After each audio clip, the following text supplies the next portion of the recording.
Praise the lord. ప్రభు అయిన యేసుక్రీస్తు నామంలో మీ అందరికీ హోసన్నా మినిస్ట్రీస్ తరపున హృదయపూర్వకమైన వందనాలు తెలియపరుస్తున్నాను. ప్రభు మిమ్మల్ని ఆశీర్వదించి దీవించునుగాక. ప్రియులారా, 128వ కీర్తనలో 5వ చరణం ఒకసారి మనం చదువుకుందాం. సియోనులో నుండి యెహోవా నిన్ను ఆశీర్వదించును, నీ జీవితకాలమంతయు యెరూషలేమునకు క్షేమము కలుగుట చూచెదవు. ఈ భాగంలో నేను మీతో చెప్పాలనుకున్న మాట ఏంటంటే, సియోనులో నుండి యెహోవా నిన్ను ఆశీర్వదించును. సియోను ఆయన ఏర్పరచుకొనిన స్థానము, ఆయన నివాసముగా దానిని కోరుకొనిన ఒక ఉన్నతమైన ప్రదేశము. ఆయన అక్కడ నుండి మనల్ని ఆశీర్వదిస్తాడట. మన దేవుడు ఎవరు అనంటే, మనల్ని దీవించే దేవుడు. మనము ఆశీర్వాదకరముగా, దీవెనకరముగా, ఫలభరితముగా నిలవాలని కాంక్షించిన మన పరలోకపు తండ్రి. మనం ఎప్పుడు దీవెనగా ఉండాలనే ఆయన ఆశిస్తాడు. ఆ రీతిగా దీవిస్తాడు, ఆ రీతిగా హెచ్చిస్తాడు, ఆ రీతిగానే నడిపిస్తాడు కూడాను. ఆయన ఎప్పుడు మనల్ని హృదయపూర్వకంగా దీవించే తండ్రి అనేది ఎప్పుడు కూడా మనం మర్చిపోకూడదు. అవి మనకు అర్థం కాని పరిస్థితులలో కొన్ని మనం జీర్ణించుకోలేక ఇవి చేదైన అనుభవాలు అన్నట్లుగా ఉన్నప్పటికీ దేవుడు కీడు చేశాడు అనే మాట ఎప్పుడు మన నోట రాకూడదండి. ఎందుకంటే కీడు చేయడం చేతగాని దేవుడు, దీవించి ఆశీర్వదించుటకు నిండు మనసు కలిగిన వాడు మనము ఆరాధించే మన ప్రభు అనేది ఎప్పుడు కూడా మనం మర్చిపోకూడదు. ఇక్కడ సియోనులో నుండి ఆయన మిమ్మల్ని ఆశీర్వదిస్తాడు, మనల్ని ఆశీర్వదిస్తాడు అనంటే, ఏ స్థితిలో మనం ఉన్నప్పుడు ఆయన మనల్ని ఆశీర్వదిస్తాడు. ఎందుకంటే దేవుని వాక్యంలో వ్రాయబడి ఉంది, నీ గుడారములో నుండి దుర్మార్గతను నువ్వు తొలగించుకొనిన ఎడల అప్పుడు నీవు దీవించబడతావు అని, ఆయన నీకు అపరంజిగా ఉంటాడని, ఇలాంటి వాక్యాలు మనం చదువుకుంటూ వస్తాము.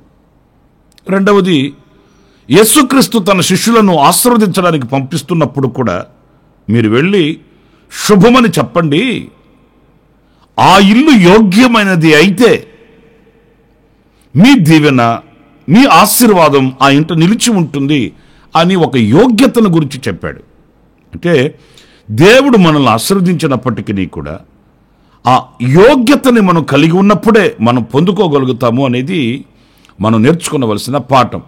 చాలామంది దేవుడు నన్ను దీవించట్లేదు, ఆశీర్వదించట్లేదు అంటారే కానీ ఆ దీవెనలకు నేను పాత్రునిగా ఉండట్లేదు అని ఒప్పుకోరండి.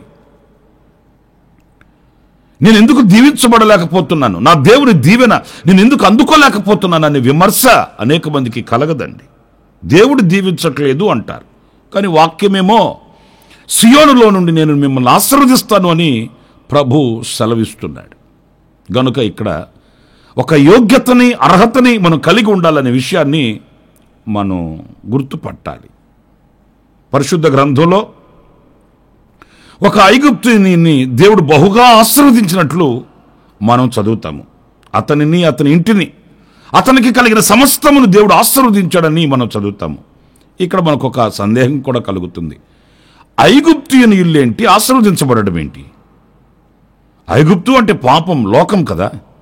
మరి ఆ లోకంలో పాపంలో నివసించే ఒక వ్యక్తి యొక్క కుటుంబం సమస్తము ఆశీర్వదించబడడానికి ఏంటి కారణాలు అంటే, కారణాలు లేకుండా ఏముండవండి.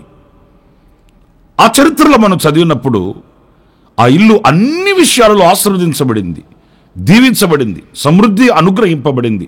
పొలంలో ఏమి, ఇంట ఏమి, అన్ని విషయాలలో ఆశీర్వదించబడింది. ఎందుకని అనంటే, ఆ ఇంటి యజమానుడు యోసేపు అనే నీతిమంతుని గుర్తించి, గమనించి తనకు కలిగిన సమస్తాన్ని ఆ యోసేపు అనే నీతిమంతునికి అప్పగించాడట. నీవే ఈ కుటుంబాన్ని ఏలాలి, నీవే ఈ కుటుంబాన్ని సమస్తాన్ని కూడా పరిపాలించాలి. మనం లేఖనంలో ఆ మాట చదువుతామండి. ఆదికాండం 39వ అధ్యాయం 4వ వాక్యాన్ని నేను చదువుతున్నాను. యోసేపు మీద అతనికి కటాక్షము కలిగెను గనుక అతని యొద్ద పరిచర్య చేయువాడాయను, మరియు అతడు తన ఇంటి మీద విచారణకర్తగా అతన్ని నియమించి తనకు కలిగినదంతయు అతని చేతికి అప్పగించెను. కలిగినదంతా,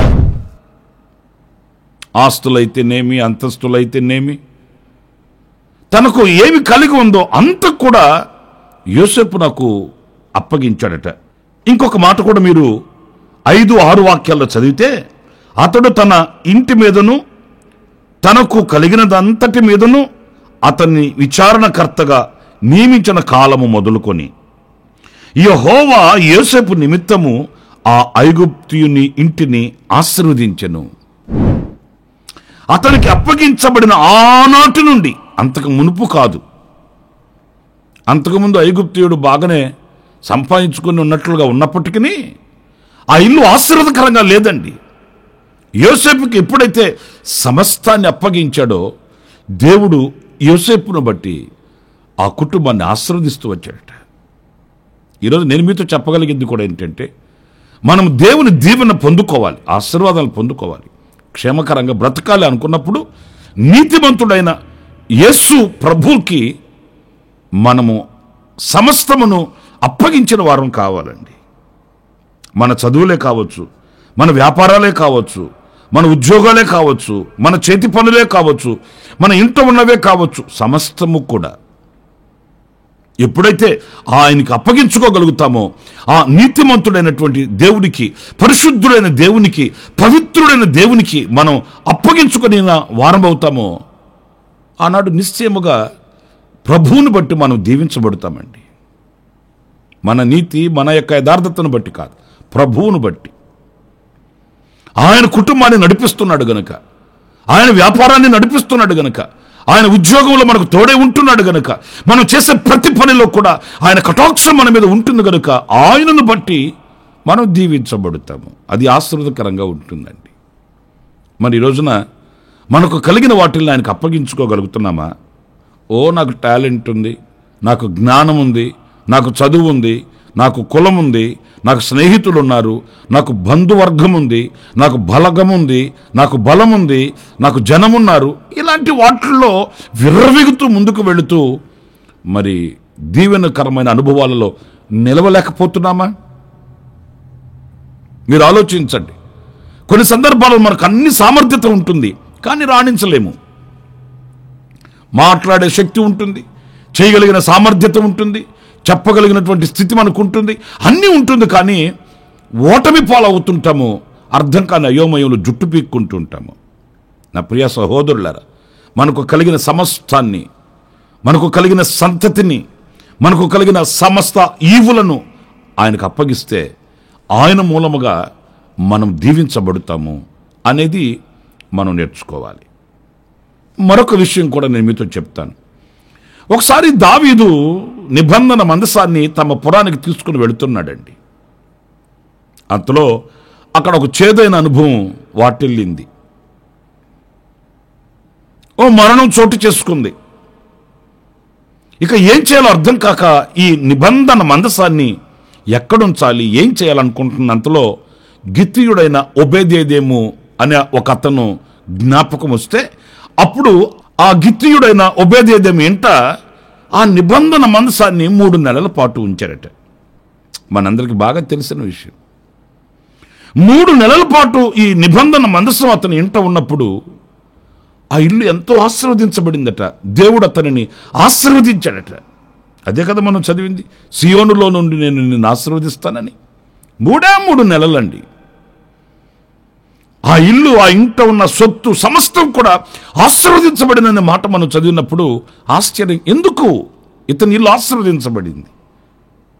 మీకు ఒక మాట చెప్పనా? ఈ నిబంధన మందసాన్ని తీసుకుని వెళుతున్నప్పుడు ఆ ఎడ్లకు కాలు జారింది. ఆ బండి మీద ఉన్న ఈ నిబంధన మందసం ఒరిగిపోతుంటే ఒకడు దానిని ఆపాలని చేయి చాపాడు. అతడు అక్కడే కాలి చనిపోయాడు. ఆ తర్వాత ఈ నిబంధన మందసాన్ని ఈ ఓబేదెదోము ఇంట్లో పెడతాను అని అట్లా అన్నప్పుడు ప్రియులారా, ఒక్క మాట మీరు ఆలోచించండి. అక్కడ ఒక వ్యక్తి ఆ నిబంధన మందసాన్ని ముట్టుకోపోతేనే అతడు బగ్గున కాలి చచ్చిపోయాడు. అలాంటి నిబంధన మందసాన్ని తీసుకుని వచ్చి మీ ఇంట్లో పెడతామండి అని అంటే ఏమండి, మీరు ఎవరైనా ఏమంటారు? బాబు, ఆ నిబంధన మందసాలు ముట్టుకుంటుంటేనే అతను కాలి చచ్చిపోయాడు, అలాంటి దాన్ని తీసుకుని వచ్చి నా ఇంట్లో పెడితే, పిల్లలు ఉన్న ఇల్లు నా ఇల్లు, కాపురం చేసే స్థలం నా ఇల్లు, మరి ఇంట్లో తీసుకుని వచ్చి నిబంధన మందసాన్ని పెడితే నేను బ్రతకడానికా చావడానికా? ఒకవేళ దాని వలన నాకు ఏదైనా కీడు జరిగితే ఎవరో దానికి పూచి ఎవరో? ఇలాంటి సందేహం రావాలి కదండి. ఎందుకంటే ముందు జరిగిన పరిస్థితి అలాంటిది. అక్కడ ఆశీర్వాదంగా జరిగితే ఆ పోనీలే ఆశీర్వాదకరంగా ఉంది కదా, ఆ ఆశీర్వాదం నాకు కూడా వస్తుంది కదా అని అనుకోవచ్చండి. ప్రాణాలు కోల్పోయారు, మరణం చోటు చేసుకుంది. ఆ నిబంధన మందసం యొక్క ఆ ప్రభావం ఏంటో కనులారా చూశారండి. ఇప్పుడు అట్లాంటి దాన్ని తీసుకుని వచ్చి నీ ఇంట్లో పెడతారంటే నీకు ఒక దండం బాబు, ఏదో భక్తి చేసుకుంటున్నాను, బ్రతుకుతున్నాను, ఇలాగ బ్రతకనివ్వండి, నాకెందుకు వచ్చిన గొడవ?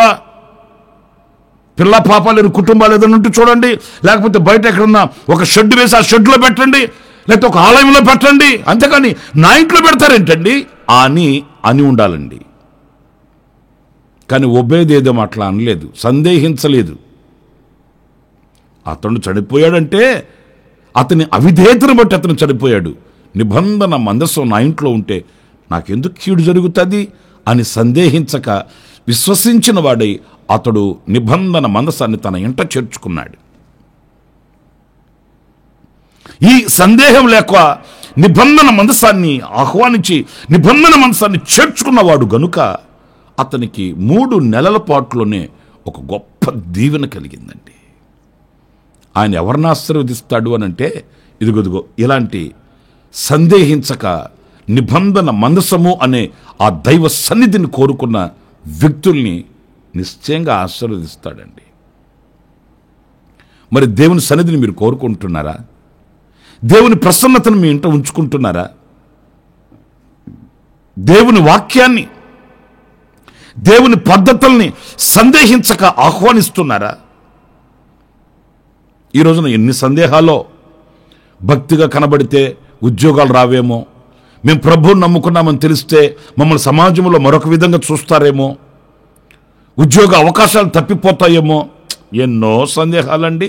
అంచేత సీక్రెట్ క్రిస్టియన్ లైఫ్, రహస్య క్రైస్తవ జీవితం, మరి దేవుని దీవెన ఎలా కలుగుతుంది? దేవుని ఆశీర్వాదం ఎలా వస్తుంది? ఎలా ఆయన హృదయం తెరచి మనల్ని ఆశీర్వదించగలుగుతాడనేది మనం పరీక్షించుకోవాలి. మరి ఆయన సియోనులో నుండి మనల్ని ఆశీర్వదిస్తాడు. మనం ఏ స్థితిలో ఉన్నప్పుడు ఓబేదెదోము యొక్క జీవిత అనుభవాలు మనకు పాఠాన్ని నేర్పుతున్నాయి. ఇక చివరిగా మరొక మాట కూడా నేను మీతో చెప్తాను. ఆదికాండం 24వ అధ్యాయం 1వ వాక్యం మనం గమనిస్తే, అబ్రహాము బహుకాలము గడిచిన వృద్ధుడై ఉండెను, అన్ని విషయములలోనూ యెహోవా అబ్రహామును ఆశీర్వదించెను. అన్ని విషయాలలో ఒకసారి మీరు ఆలోచించండి.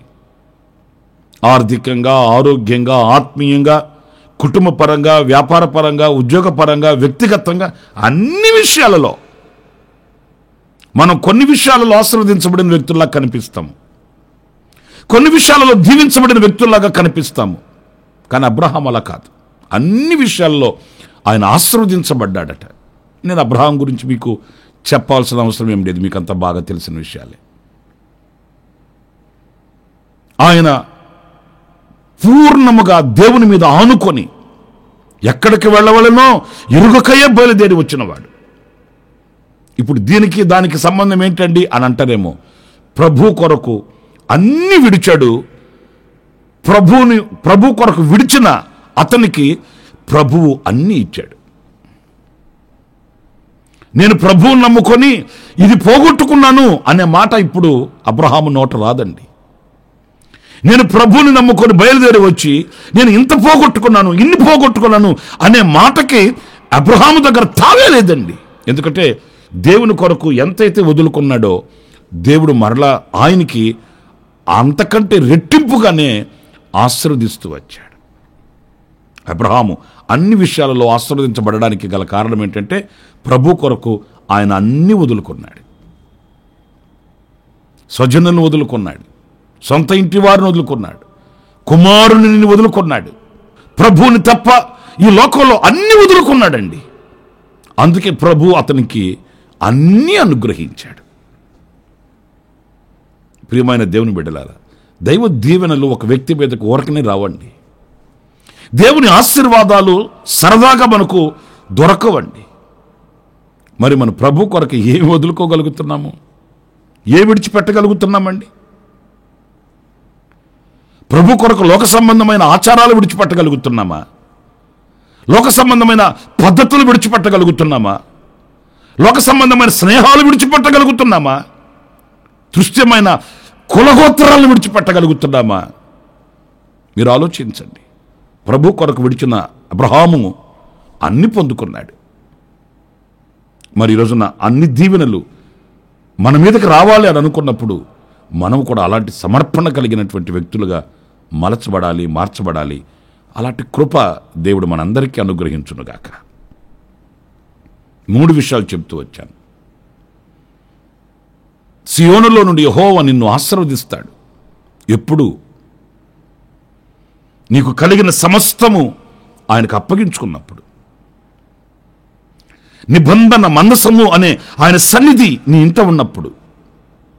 అబ్రహాము వలె ప్రభు కొరకు దేనినైనా విడవడానికి సిద్ధపడినప్పుడు నిశ్చయముగా దేవుని ఆశీర్వాదం కలుగుతుంది. తలలు వంచండి, ప్రార్థన చేసుకుందాం. సత్యస్వరూపి అయిన ప్రభువా మీకు వందనాలు. నీవు మహోన్నతుడువు, మహోపకారివినైనా. మేము ఎలా మీ యొద్ద దీవెనలు పొందుకొనవలెనో, ఏ స్థితిలో ఉంటే మీ ఆశీర్వాదం మాకు కలుగుతుందో లేఖనాలలో నుంచి కొన్ని విషయాలు మేము తలపోసుకుంటూ వచ్చాము. అవునైనా, ఐగుప్తీయుడు సమస్తము యోసేపు చేతికి అప్పగించినట్లు మా సమస్తమును మీకు అప్పగించుకునే విశాలమైన హృదయాన్ని మేము కలిగి ఉండడానికి సహాయం చేయండి. ఒబేదేదేము ఇంట్లో నిబంధన మందసం ఉంది, మీ సన్నిధి ఉంది. మా కుటుంబాలలో మీ సన్నిధిని స్థాపించుకోవడానికి కావలసిన వివేకాన్ని అనుగ్రహించండి. అబ్రహాం మీ కొరకు సమస్తాన్ని విడిచిపెట్టాడు. అలాంటి సమర్పణ కలిగిన జీవితాన్ని మేము కలిగి ఉండడానికి సహాయం చేయండి. శిరస్సు వంచి నమస్కరిస్తూ మమ్మల్ని మీకు అప్పగించుకుంటున్నాము. మా చేయి పట్టి నడిపించి సియోనులో నుండి మీరు మమ్మల్ని దీవించమని యేసు నామములో ప్రార్థన చేసి వేడుకొనుచున్నాను తండ్రి. ఆమేన్, ఆమేన్. ప్రభు మిమ్మల్ని ఆశీర్వదించి దీవించుగాక. ఈ దినమంతా విశేషమైన కృప నా దేవుడు సమృద్ధిగా మీకు అనుగ్రహించునుగాక. ఆమేన్. ప్రతి దినము ఈ అనుదిన కృపాను సందేశాల కొరకు ఇంకా మరిన్ని ఆత్మ సంబంధమైన సందేశాల కొరకు ఈ మా యూట్యూబ్ ఛానల్ ని సబ్స్క్రైబ్ చేసుకోండి. పాస్టర్ రమేష్